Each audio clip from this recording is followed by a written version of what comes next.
Students, last time हमने triangle law of vector addition पढ़ा था for determining the direction of resultant vector. अगर कोई भी दो वेक्टर्स किसी एक आधे ट्रायंगल के दो साइड्स रिप्रेजेंट कर रहे होंगे तो उन दोनों का जो रिजल्टेंट वेक्टर है वो उस ट्रायंगल की रिमेनिंग साइड रिप्रेजेंट करेगा, और जहां से पहला वेक्टर निकला था वहां से वो निकलेगा और जहां पे दूसरा वेक्टर खत्म हुआ वहां पे वो खत्म होता है। This was a triangle law of vector addition. आज हम सीखेंगे parallelogram law of vector addition. What is this parallelogram law of vector addition? If two vectors are represented in magnitude and direction by the two adjacent sides of the parallelogram, if two vectors are represented in magnitude and direction by the two adjacent sides of the parallelogram, then their resultant is represented by the diagonal of the parallelogram. Then their resultant is represented in magnitude and direction by the diagonal of the parallelogram, and which is always directed from their common point. This is the statement of parallelogram law of vector addition. इसका हिंदी में translation बताती हूँ कि कोई भी दो vectors किसी एक आधे पैरेललोग्राम के एडजेसेंट साइड रिप्रेजेंट करते हैं तो इन दोनों का जो रिजल्टेंट वेक्टर है वो उस पैरेललोग्राम का डायगोनल रिप्रेजेंट करेगा, जो कि इन दोनों के कॉमन पॉइंट से निकलेगा। यह है तुम्हारा statement for parallelogram law of vector addition. अब हम इस रिजल्टेंट वेक्टर का मैग्नीट्यूड कैसे निकालेंगे और डायरेक्शन कैसे निकालेंगे, इसके बारे में आज हम सीखने वाले हैं। How to determine the magnitude of resultant vector, how to determine the magnitude of resultant vector and the direction of resultant vector that we are going to derive today. तो सबसे पहले इसके लिए एडजस्टमेंट है। there is an adjustment in the figure and construction. What is that? Consider, listen carefully, consider the two vectors. You can see the figure. Consider two vectors OA bar and OB bar.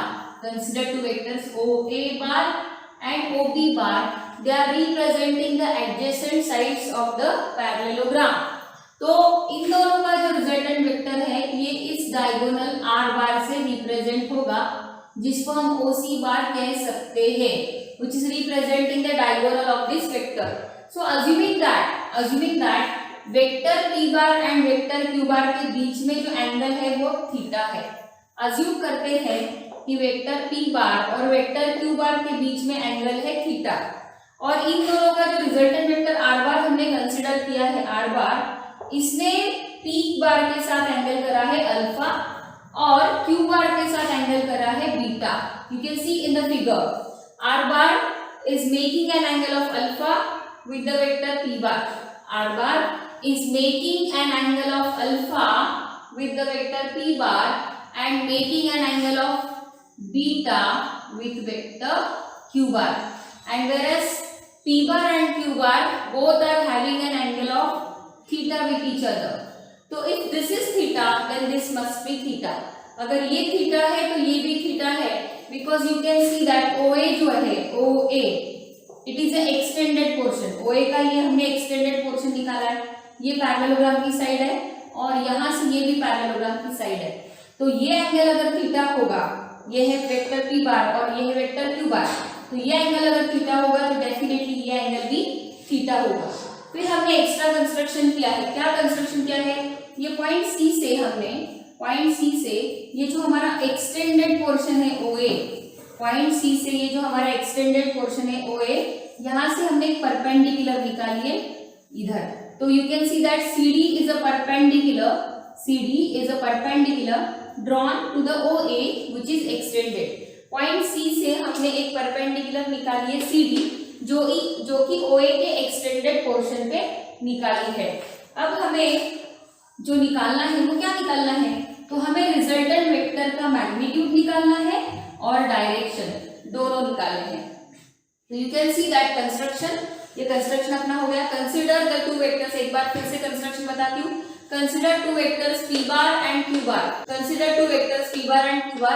They are representing the adjacent sides of the parallelogram and the resultant is represented by the diagonal of the parallelogram.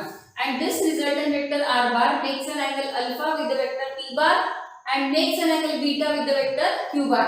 And p bar and q bar both are having an angle, both are having an inclination of theta with each other. If this is theta, then this must be theta. Let us assume that vector OA bar is represented as p bar and vector OB bar is represented as q bar. And let us assume that the diagonal of this parallelogram OC bar represents the resultant vector r bar.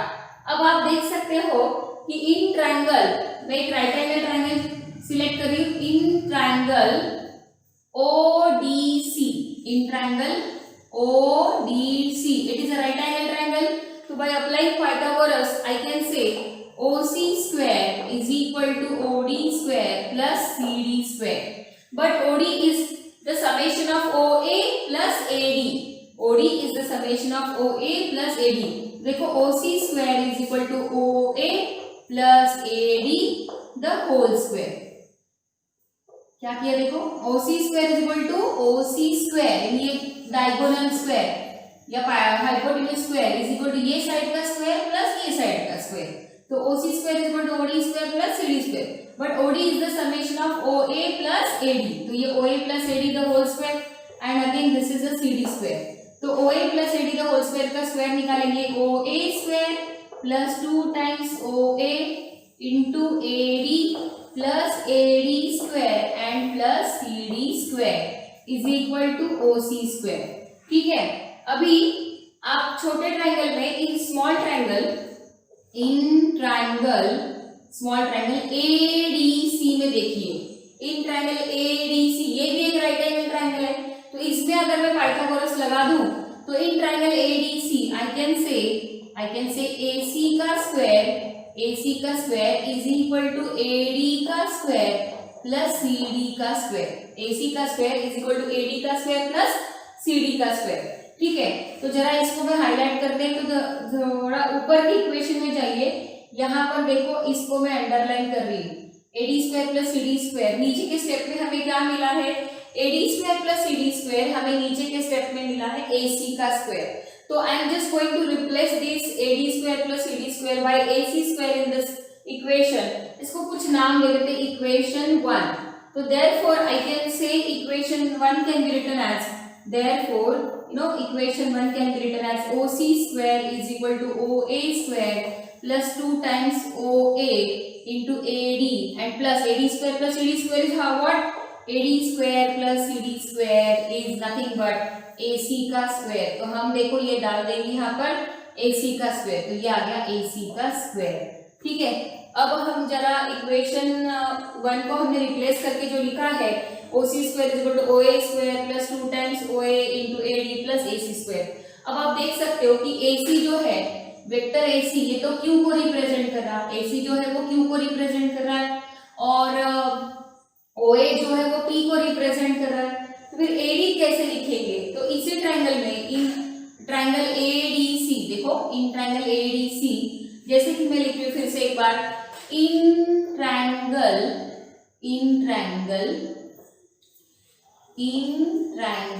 ADC, if I want to calculate cos of theta and if I want to calculate sin of theta, in triangle ADC if I calculate sin theta, तो sin theta हम कैसे निकालते हैं, opposite side upon hypotenuse. Opposite side है CD और hypotenuse है AC, CD upon AC. ठीक है, sin theta is opposite side upon hypotenuse, तो CD upon AC. तो therefore you can say कि CD is equal to AC sin theta. But जैसे कि हम देख रहे हैं फिगर में कि ये पैरेललोग्राम के आमने सामने वाले साइड से, अगर ये Q है तो ये भी Q है. तो यहाँ पर मैं AC को Q sin theta लिख सकती हूँ. देखो Q sin theta, you got the value of CD. Similarly इसी ट्रायंगल में मुझे cos ऑफ थीटा चाहिए. सिमिलरली इसी ट्रायंगल में मुझे cos ऑफ थीटा चाहिए, तो cos of theta is equal to adjacent side upon hypotenuse. तो इसकी एडजेसेंट साइड है AD और हाइपोटेन्यूज है AC, तो cos of theta is equal to AD upon AC. So therefore you can say AD is equal to AC cos theta. Again I am repeating now, AC is equal to what is that? In diagram you can say that AC is equal to Q. तो फिर यहाँ पर मैं लिखूंगी Q cos theta is equal to AD. तो इस प्रकार हमें AD की वैल्यू मिली है Q cos theta और CD की वैल्यू मिली है हमें Q sin theta. अब फिर से वापस इसको मैं इक्वेशन नंबर दे देती हूँ 2. तो वापस इक्वेशन नंबर 2 पे आ जाते हैं. इक्वेशन नंबर 2 पे आने के बाद देखो क्या देख सकते हो आप लोग कि OC का square, listen, equation number 2 implies now OC square is equal to OA square plus 2 times OA into AD and plus AC का स्क्वायर. अब हम सभी रिप्लेस करेंगे. यू नो OC क्या रिप्रेजेंट कर रहा, वेक्टर R बार, उसका मैग्नीट्यूड. तो मैं OC को R बोलूंगी तो R का स्क्वायर, और OA क्या रिप्रेजेंट कर रहा, P. तो R square is equal to P square plus 2 times फिर से OA यानी P, और AD देखो AD इज इक्वल टू क्या है, Q cos थीटा. तो यहाँ पर AD की जगह पे हम डाल देंगे Q cos थीटा, और AC की जगह पे AC इज रिप्रेजेंटिंग Q, तो AC का स्क्वायर यानी Q स्क्वायर. तो इस प्रकार हमें मिला है R square is equal to P square plus 2PQ cos theta plus Q square. So R square is equal to P square plus Q square plus 2PQ cos theta. So taking square root on both sides, दोनों तरफ square root ले लेते हैं. तो R square का root आएगा R, और ये पूरा का पूरा टर्म अंडर रूट में चले जाएगा. तो R is equal to under root of P square plus Q square plus 2PQ cos theta. You got the value of R as R is equal to under root of P square plus Q square plus 2PQ cos theta. This is the magnitude. Listen carefully now. This is the magnitude of the resultant vector that can be used for calculating the magnitude of resultant vector. This expression indicates the magnitude of resultant vector. So by having this formula, we can determine कि इन दोनों vector का जो भी resultant vector आया उसका magnitude कितना है. तो जब जब आपको न्यूमेरिकल में बोलेंगे find out the magnitude of the resultant vector, you will apply this formula and you will find out the magnitude. But what about the direction? अगर आपको बोला गया है कि इस रिजल्टेंट वेक्टर आर बार की डायरेक्शन निकालो, तो डायरेक्शन निकालने के लिए इनडायरेक्टली हमें एंगल निकालना पड़ता है. कौन सा एंगल? या तो आपको अल्फा एंगल निकालना पड़ेगा या तो बीटा. तो कोई भी एक एंगल निकाल देना. अगर अल्फा निकाल दिए तो आपको बीटा मिल जाता है, because beta is equal to, you can say diagram में देख सकते हो, beta is equal to theta minus alpha. Theta से अल्फा को सब्सट्रैक्ट कर डालोगे तो आपको बीटा मिलेगा. तो पहले अल्फा कैसे निकाले वो सीखेंगे. अल्फा निकालना यानी इनडायरेक्टली उस रिजल्टेंट वेक्टर की डायरेक्शन निकालना.